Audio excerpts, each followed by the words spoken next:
Hello, everybody, and welcome to the Founders on Fire podcast. I'm Rose Ross. I'm founder and chief trailblazer of the Tech Trailblazers Awards. And I am delighted to be joined here today by Colin Constable, who is co-founder and CTO at Atsign, who are our Networking Trailblazer winners. Hello and welcome, Colin. Hey Rose, thank you for inviting me along, and thank you for the award. We were super proud of that, so thank you so much. Good. Well, I'm afraid I can't take any of the credit for that. That's all down to our wonderful judges and the voting public. But It was amazing. yeah, It was amazing. yeah, I'm delighted that you have got some interesting recognition for some interesting technology.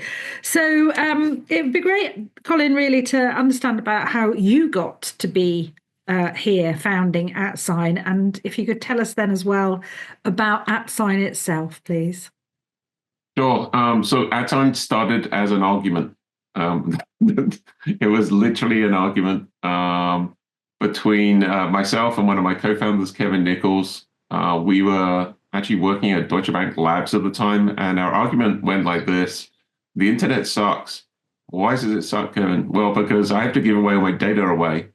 And once I've given all my data away, then I have no idea where it is. I can't control it. And I'm just a number and I have no teeth.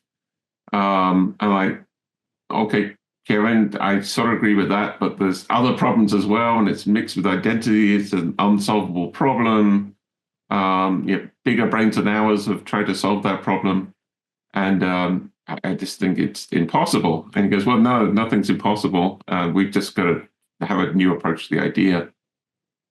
And one of us, and he swore that it was me, and I swear that it's him, came up with this question. And the question was, what's the simplest way to assert an identity on the internet? Kevin came from a completely development background, and I'm an infrastructure person. Infrastructure, network security, sort of my background. And given that, another cup of coffee later, we came up with an answer, and the answer is a unique string. So that's the simplest way to assert an identity on the internet, a unique string. We didn't know what that unique string was called. These days we call it an @sign. And it looks just like an X handle. But what's sort of interesting about it is if you could attach your own cryptographic keys to that, and you owned those cryptographic keys, and somebody else had their @sign, and they own their cryptographic keys, and you could exchange data end-to-end encrypted from one person to another, from one company to another, from one person to a thing to another. That was the original concept, and we just built on that. Now, that conversation and argument and cup of coffee was 10 years ago. We actually started writing code in our spare time and got something working a decade ago. But I come from the world of telco, and we'd put together something that used DNS, the domain name system, and blockchain, because that was cool back in 2014. And it did work. But because of my background in telco, and Kevin had spent some time at British Telecom as well, we could see it was not going to scale. It had to be really fast and instantaneous updates. And although we like blockchain and all the rest of it, it just wasn't the right solution for us. So we put it to bed for 5 years. I mean, literally put the idea for bed for 5 years because there wasn't technology to make that idea come true. 5 years ago, we met up for another cup of coffee, and I was coming to the end of an engagement, and he was coming to the end of the engagement. We were like, we love working together. Let's go through our book of ideas. And this was top of our list. I'm like, what's changed? Well, two things have changed. We needed a sort of database that could scale horizontally and vertically, and in-memory databases were then a thing. And so we use Redis. It could be any of them. Doesn't really matter. And you can now cut cryptographic keys at the edge. So when we started, a decade ago, with the idea, it might take 20 minutes to cut some keys on your brand shiny new iPhone. These days, you can get a SIM card to cut a set of really strong cryptographic keys at the edge in maybe a second. And so all we need to do is write a protocol that could join those two ideas. And we've been on this magical journey ever since of changing the way people, entities, and things can communicate and reducing the attack service where people can grab hold of your data. Every day, it just drives me crazy every day. And this is one of the reasons why we started the company is people are losing data all the time. And we've got so used to seeing, company A has lost your data and there's nothing you can do about it, it would seem. But we offer a way for companies to hunker down and still use the internet to exchange data, but exchange it safely and have no attack service, no network attack service. And for people and things to communicate privately. So that's a mission bigger than a company, but we had to put a company around it to encourage other people to join us. So it's a very long story, but it's you can see where the passion comes from the company, and everybody who works in the company and advises us and knows a bit about us realize that our mission is much bigger than what we're going to market with right at the moment. Yeah. So that's the story. So a lot of caffeine involved. Caffeine is very important. Caffeine, very, very important. Fantastic. So obviously you've been now, Atsign is 5 years old, based on what you said. And in the startup journey, because when we were chatting earlier, this is your first startup. So it is my first ever startup. Yeah, absolutely. And Kevin had, and I don't know if there are any other founders. Barbara. There's a story around Barbara as well. Barbara's our CEO. Oh, cool. Right. We've got time, Colin. Come on. We've got time. Did it involve caffeine? It did involve caffeine and me and Kevin talking. So we decided that this is what we wanted to do. We wrote some sort of some code to sort of prove that it was possible. And Kevin says, "Well, you're going to be the CEO." I'm like, "Hell no, I'm not going to be the CEO. There's no way I'm going to be the CEO." He goes, "Well, I'm not going to be the CEO." I'm like, "Okay, well, we need to find one." He goes, "Oh, God, that's just a person." So I met for the first time Barbara, and obviously Kevin and Barbara worked together in the past. And we told her what we were doing, and she's like, "How do I get involved?" I'm like, "Well, yeah, you are involved, right?" So she literally dropped everything, and she had a company that she was just about to start. She dropped that. And she goes, "Well, what am I going to be doing?" She goes, "Well, you're the CEO." She goes, "Why am I going to be the CEO?" And Kevin came back with the way everybody's rushing to be in charge. Well, there's a little bit of a story we're looking for volunteers, and it's who doesn't step back quick enough. Exactly. So we both stepped back, and so Barbara said, I remember it vividly. She said, "Why do I have to be CEO?" And Kevin's answer was brilliant. "It's your turn." Okay. CEO sharing capabilities. Yeah, I mean, Barbara's been a CEO before. She is a registered startup junkie. Oh, cool. And she's had many exits, and she's just wonderful. And we all believed right at the beginning that we wanted to have. Obviously, it was everything we're doing had to be open source. So we all agreed on that. And the other thing we agreed on is that it has to be a flat organization. So what that means is there's no managers. Everybody's on the same level, and that's been a joy. But it takes huge bravery as a CEO to commit to that. And Barbara's one brave lady. Fantastic. Well, hopefully we'll get her on here at some stage. You should. You really should. I think you'd enjoy that conversation. Yeah. Fantastic. So that's a little bit about how you got here. Yes. And obviously you've talked about your background, sort of working in financial services a lot, and telecommunications, from an infrastructure and data security perspective. What have you seen in the up till now with Atsign? What's been sort of one of your particular challenges? Apart from obviously you overcame one of your biggest obstacles, which was to avoid becoming CEO. Yes. Are there any other challenges that you feel have been, along the way? So the biggest challenge is we're offering up a sea change to the way things are done, right? So when we started the company, we said, we're offering this privacy preserving platform. Yeah. And 5 years ago, if you can cast your mind back there, everybody thought privacy was dead, right? Facebook has all my data. All these companies are stealing my data. And I have no idea why you're trying to even think about a privacy preserving platform, because privacy's over. Nobody cares about privacy. So you need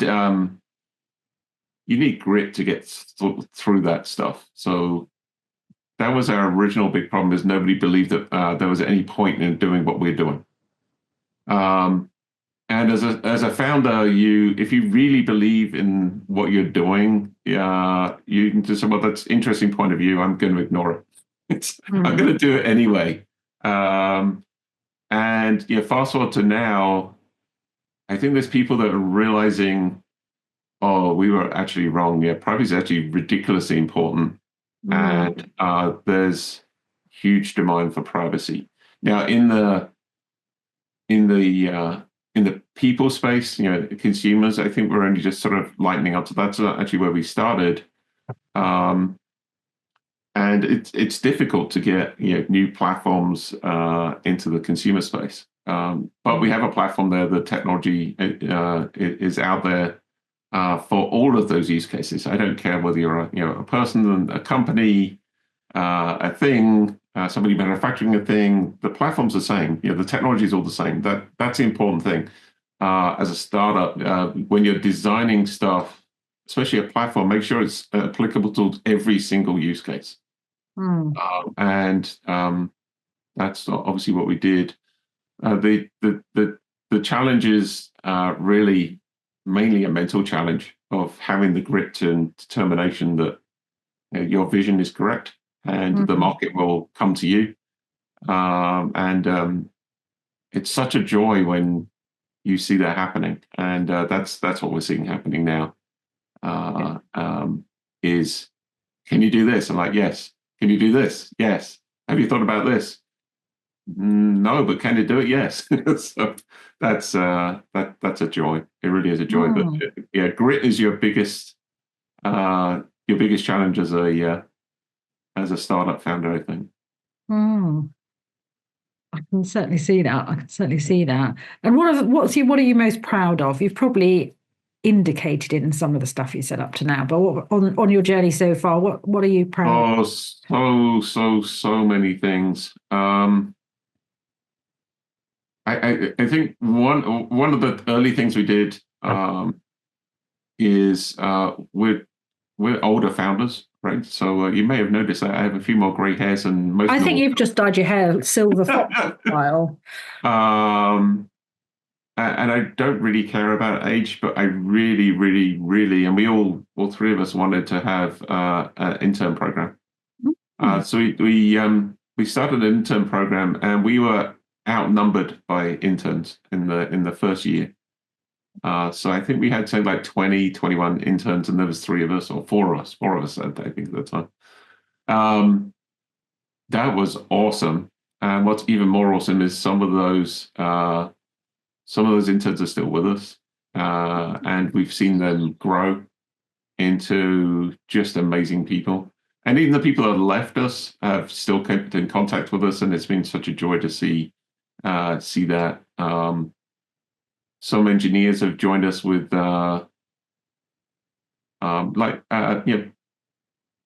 pretty rudimentary skills, and now they're really senior developers. That growth is just a joy to see.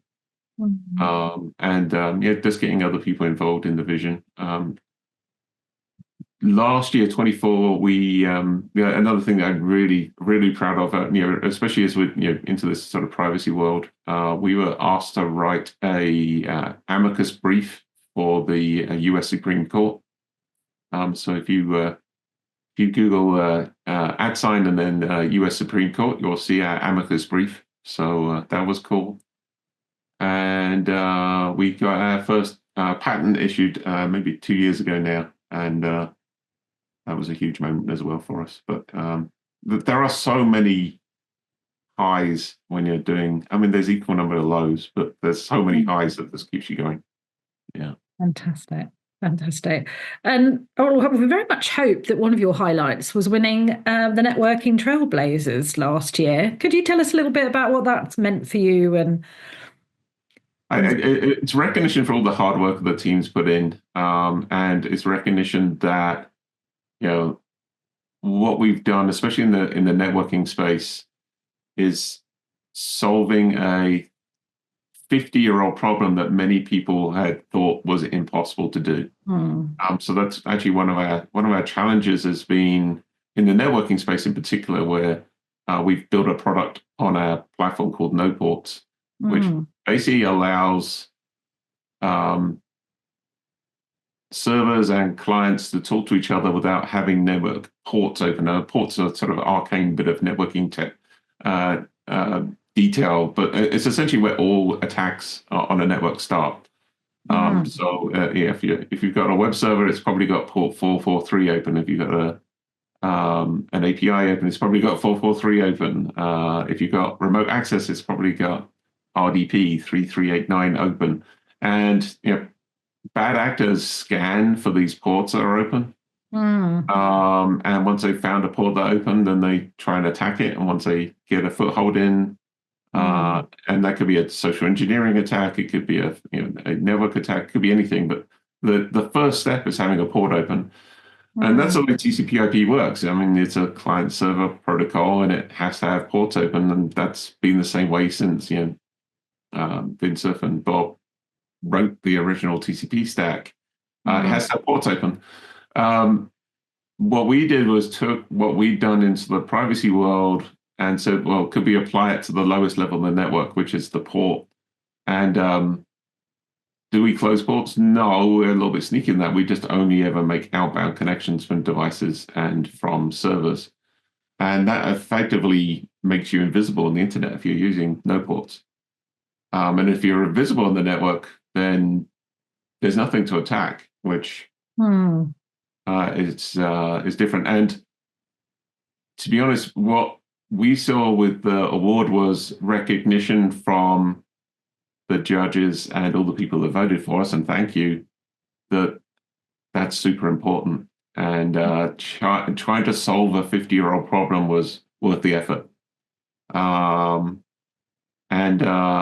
Huge recognition came out of that from people like, you got that? And like, you're up against these companies? I'm like, yeah, tiny little us, we did that. So yeah, I can't tell you how proud I was for the team. It was quite a moment. Oh, fantastic. Well, I mean, that's exactly what the Tech Trailblazers was designed for, was to try and, level the playing field against, so that all players are equal. Yeah. And it's your opportunity to show what you can do to see whether, you can raise the cup, which you did. So congratulations. You did. What advice would you give now when you're 5 years in? And, as you say, there's been highs and lows to other founders, either at the beginning of their journey or, even maybe before they've started, before they've had that cup of coffee with Kevin. Particularly as the economic climate, the geopolitical, everything is quite turbulent. It's you can't say, oh, well, this is what 5 years' time is going to look like, because nobody knows what 5 years' time is going to look like, even less than we did before. Exactly. So what are your sort of tips for founders? I guess the number one is this isn't a hobby. This has to be a passion. It has to come from the heart, right? So if you're going to start a company, you're going to get serious. You can't do it part-time. You have to be, you have to be all in and plus. Be ready for that commitment. Be ready for people to say, this is the most ridiculous thing I've ever heard. If you truly believe in it, then you should go do it. Just ignore everybody else. And then find, like Kevin and I did, find people that also can, see what you're trying to do and equally commit. and make sure you're going to get along with those people, and make sure you can have an argument. Kevin and I loved having arguments, and I'm talking about Kevin in the past tense because that was one of our ultimate lows. I got a call 2 years ago from Kevin's wife to hear that he just suddenly passed away. Oh my gosh. Yeah. And it's just a huge shock to the system. But we're doing everything to make sure that Kevin's vision and Barbara and I's vision comes true. And you've got to go through those hard moments. I mean, there's nothing harder than losing one of your co-founders. And obviously a dear friend as well. Oh, huge friend. Yeah. So we used to love arguing. We used to get very upset when we found out that we were arguing about the same thing with different language. We were actually on the same side. You were beating each other up with the same stick. Yeah, exactly. So, I mean, be very careful with who you pick to take this journey with. It's a tough journey. Make sure you can argue with them, right? So you used to say to Kevin, if we're agreeing on everything, then one of us isn't learning, right? So one of us very much both be wrong. One of us is completely dispensable if we're not arguing. So argue everything. I think that's super healthy, and listen hard. That's one of the reasons why I'd really encourage all founders to go with a flat organization, because some of the best ideas come out of the for sure out of people that really shouldn't know what those technical details, or you get a viewpoint that is just truly profound, that will be squashed, quite frankly, in a hierarchy. Well, they might not even feel comfortable saying it. Not even comfortable saying it. So culture is making sure you are brave enough to deal with that. Culture is really, really important. Yeah. So it does take bravery as a company to do that. But I think there's huge benefits. There's a few downsides for sure, but the benefits outweigh those completely. Fantastic. Yeah. So passion and grit. They're my best amazing co-founders. Sorry, and amazing co-founders and team. No, absolutely. Yeah. Some of the tough things you have to do along the way is, if you have somebody join and they cause imbalance, and you have to deal with it sooner rather than later. That's never pleasant, but you have to do it. Yeah. Well, I think those types of things tend to work out best for everybody involved, because 100%. Yeah. 100%. Tough. So we've looked at the past, we've looked at the present. Yes. To go look at the Atsign crystal ball. Is there anything coming up that you can tell us about? Can you share? There's so many things that are going on. I think one of the biggest things for us is the product called NoPorts, and we've got some very cool releases around that. We originally wrote all of our code in a language called Dart. Came out of Google. We've ridden that wave really well. Actually, the Dart Foundation has been really good for us, because around Dart, there's a framework called Flutter, and if you haven't heard of Flutter, you should go look at Flutter. It allows you to have a single code base and deploy on Windows, Mac, Android, iOS, Linux, with a single code base. And we've used that to a huge extent for everything. Now, as much as I would like Dart to scale down to microcontrollers, it doesn't. But Dart team, if you're listening, it would be a really good idea. Little hint for you guys. Little hint for you guys. But what we have been working on diligently, and we didn't choose to do this, but we knew we'd have to do it in our future, is write an SDK for the whole platform in the C programming language, which opens up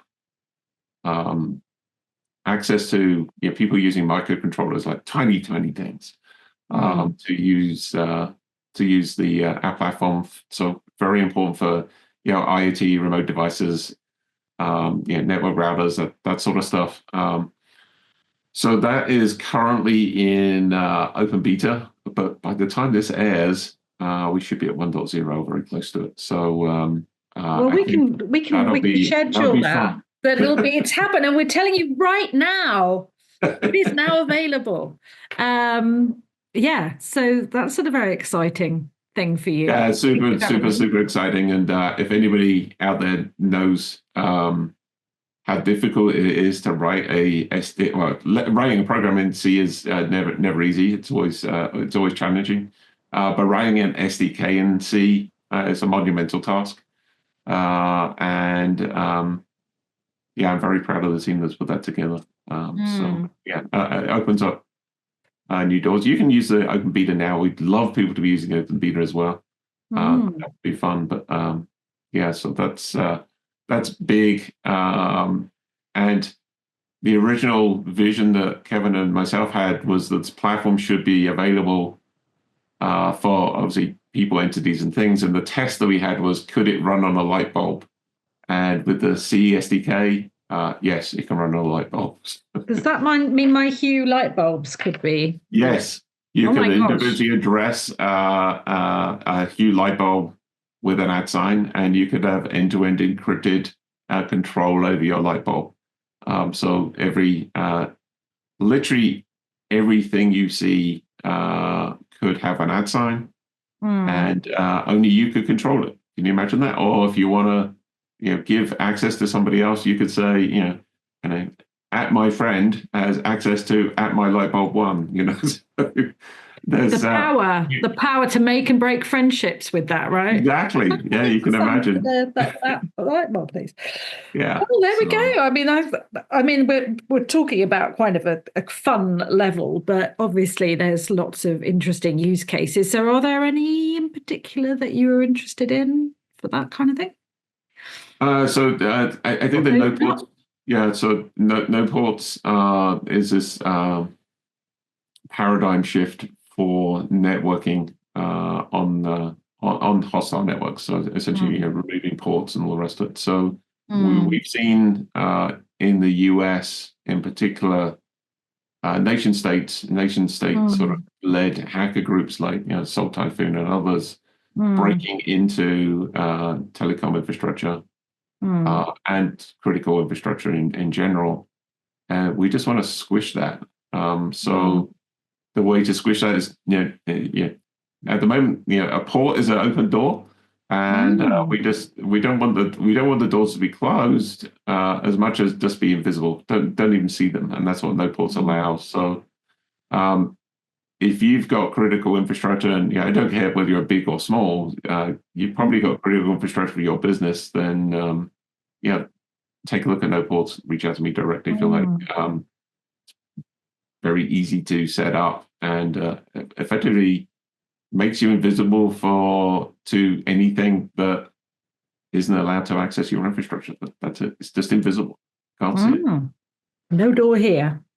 Yeah, there's literally no door. It's a bit like it's a little bit like Harry Potter.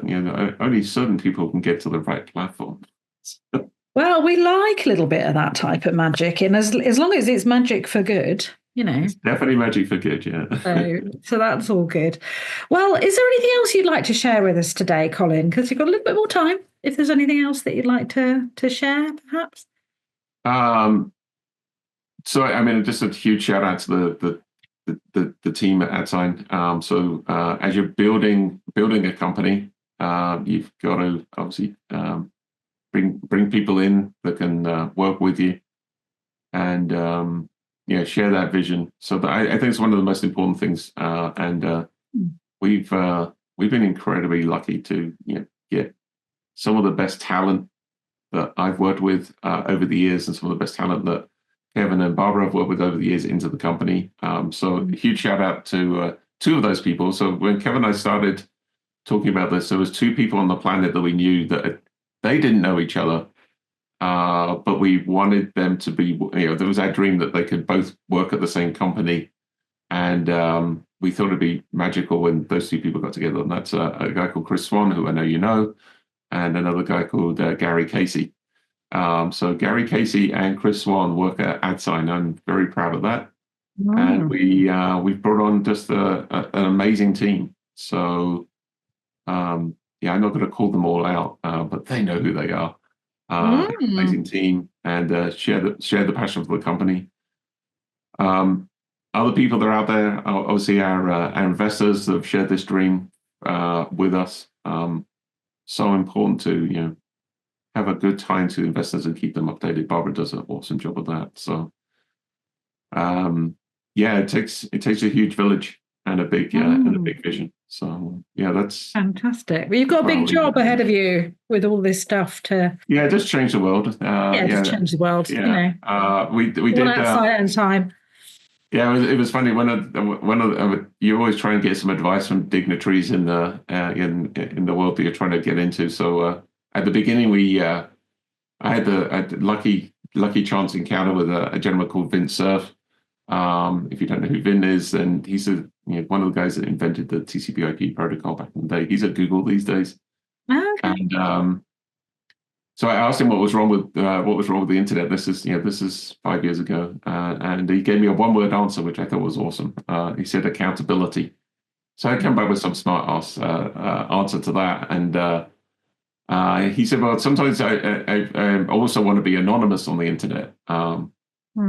Come back to me when you can provide something that provides accountability, but also anonymity at the same time." Now, that took us about 3 years, but we did get back to him. I dropped him an email, and he got back to us straight away, and actually did jump on a call with us, and